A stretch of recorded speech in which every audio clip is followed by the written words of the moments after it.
Record আছে, upcoming আছে দুটো, টোটাল 6টা ধরতে পারি আমরা, হয়ে গেছে, ওইগুলো রেডি হয়ে গেছে। তো 6টার ওয়ার্ল্ড রেকর্ড আছে এই মুহূর্তে অ্যাট প্রেজেন্ট। আর ও হচ্ছে এখন নার্সারিতে পড়ে, 3.5 বছর ওর বয়স। তো ওকে বিস্ময় বালক বলা হয়। গীতা পাঠ করতে পারে, সোলার সিস্টেম সম্পর্কে ভীষণ ন্যাক, ও অ্যাস্ট্রোফিজিক্স নিয়ে পড়বে। আর কম্পিউটার, সম্পূর্ণ কম্পিউটার চালাতে পারে নিজে থেকে।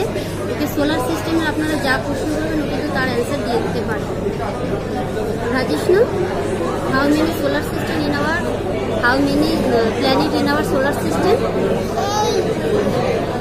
ওকে, কি কি নাম বলে দাও?